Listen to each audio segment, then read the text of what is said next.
All right, go with me to John 14:1. John's Gospel, chapter 14 and verse 1.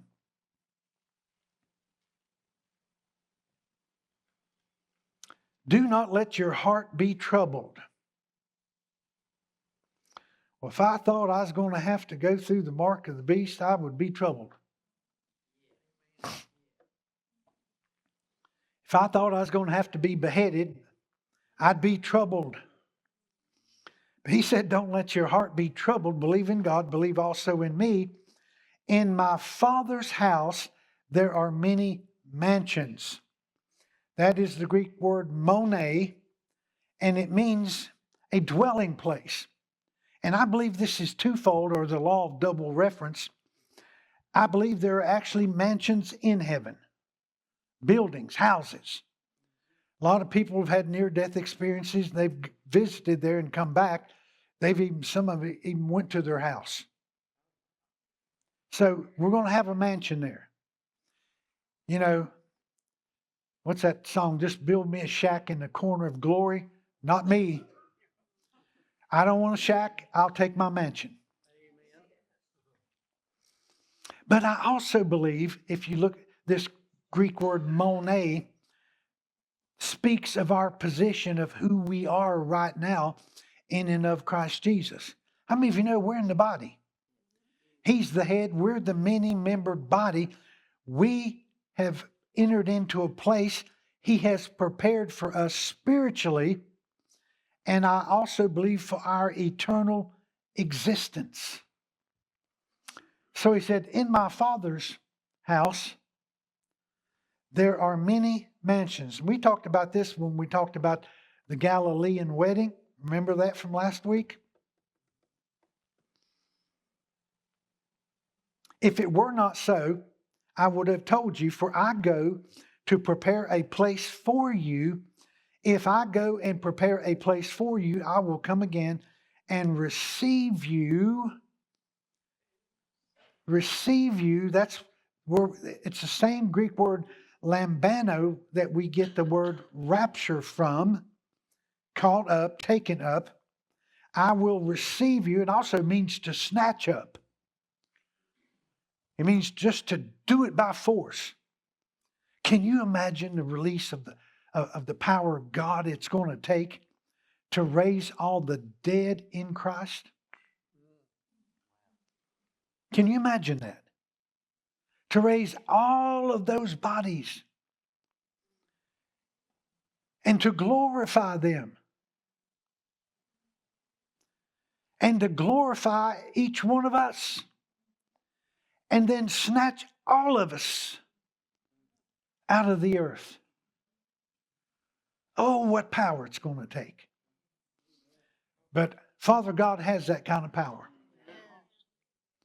Just snatch us up out of the earth and meet the Lord in the air, and thus we shall always be with the Lord.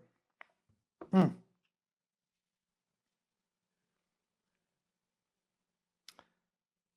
receive you to myself, that where I am, there you may be also. Go with me.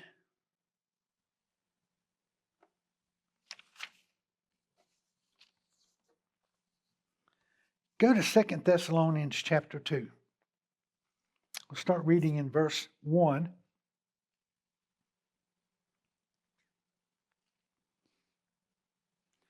Now we request you, brethren, with regard to the coming of the Lord Jesus Christ and our gathering together to Him, that you not be quickly shaken from your composure, or be disturbed either by a spirit or a message or a letter, as from us, to the effect that that day of the Lord has come. I mean, there were those that were falsely teaching that it had already come. It still hasn't come, but it will. Let no one in any way deceive you, for it will not come until the apostasy comes first, and the man of lawlessness is revealed, the son of destruction, who opposes and exalts himself above every so-called God or object of worship, so that he takes his seat in the temple of God, displaying himself as being God. Do you not remember that while I was with you, still with you, I was telling you these things? And you know what restrains him now, so that in his time he will be revealed. There is something that is restraining or keeping back the Antichrist from appearing and manifesting on planet Earth. And what is that? Well, it's the Holy Spirit in the church. It's the church. Do you see how powerful we are? Don't you think that Satan would like to bring forth the Antichrist right now? Absolutely. How many of you know he's itching to be in complete control? But Jesus took the keys of death, hell, and the grave. Jesus took the authority and gave it back to us. Even though Satan at one time was in complete control, and he is the God of this world order, but the power or the keys of the kingdom were given to you and I. So who's in authority? We should be. And he can't do anything until we're out of here. And when we leave, there's going to be such a void that he will easily, instantly set up his kingdom. But he can't do it right now, because we're holding him back because of our power, because of our authority, because of the Holy Spirit who lives on the inside of us. He can't just come in here and do whatever he wants. How many of you know we can bind? We can resist him. But after we're gone, there's not going to be anybody to resist him. He is going to do exactly what he wants. Because see, you're going to have the dragon, who is Satan. You're going to have the Antichrist, the beast, first beast. The second beast is the false prophet, which I believe to be the entire AI system that they want to actually get that system to where it's operating on the inside of each person. That's what they're working towards. It would be a type of indwelling of the satanic spirit on the inside of each person. I believe that's going to happen when they take the mark. So he's trying to mimic everything that God does and everything that God has. And here we are. We are the church triumphant. We are called the glorious church. We are the embodiment of Christ on this planet, and we're holding all of that back. Oh, the foundation's being laid. The foundation, don't get me wrong, the foundation is already laid. I believe, if my timing is correct, I believe the Antichrist is already living on the earth right now. He just can't be revealed until the restraining agent is taken out of the way, and that's us. And as soon as we're taken out of the way, bam, there he is. And he'll use this artificial intelligence system, and he'll bring everything on the earth into a new world order. And he'll control it. It'll be one government, one financial system. He'll control the entire thing. There'll be one army. He'll control everything. But he just can't do it right now. And don't you think if he could, he would? So there's something holding him back.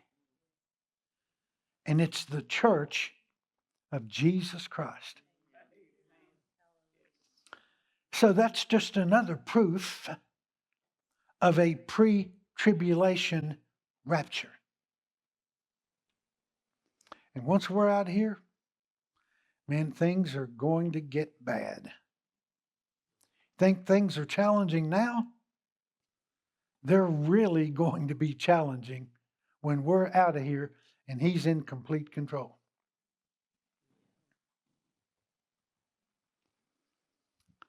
So just remember, Jesus is a soon and coming King. I know they've said it for generations. You know, I've looked at things before. I remember computers first came out.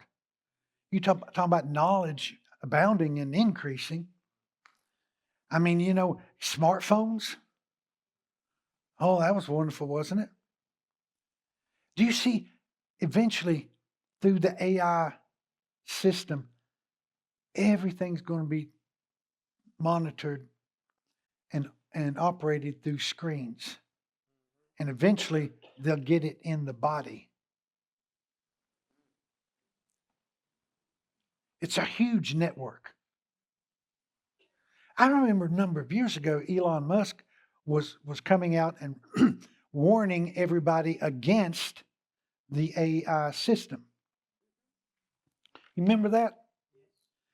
Now he's helping lead it. You know, we just got to be careful who we can trust and who we can't. And the big beautiful bill set things up for the digital ID.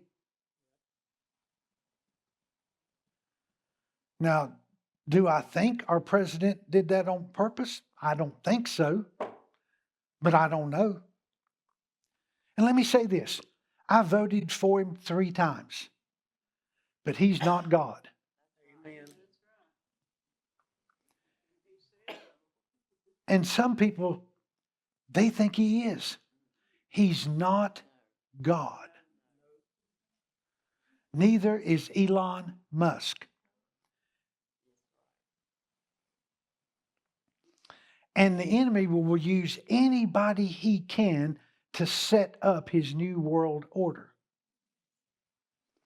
And they are just full steam ahead with AI. So we've got to be careful with what comes out, what's happening with AI. We've got to be very careful where our leaders are concerned. None of them are perfect, and they are not God. Amen. I have one God. That's Father God. I have one Savior. His name is Jesus Christ. I've got one that indwells me, and that's the precious Holy Spirit. And that's where my allegiance is. Nowhere else. Because if you're not careful, you just get caught up in all that. All the politics. Our focus has got to be on the kingdom. Our focus has to be on completing the mission. We need to be observing. Even in the judgments and the flaws of those we say we trust. Amen? Because we know where all of this is headed. So we shouldn't be deceived.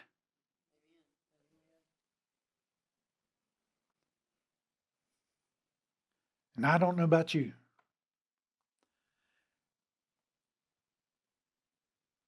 When Father God says to his son, go get your bride, it's going to be a glorious moment.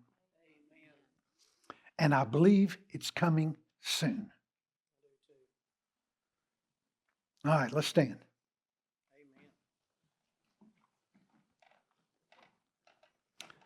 Just remember, look up. Your redemption draweth nigh. But don't forget your mission. We've got a lot of people to reach. Father God, we thank you that you are about to send your Son to take the church out. We thank you for that. We want you to know we want to be prepared.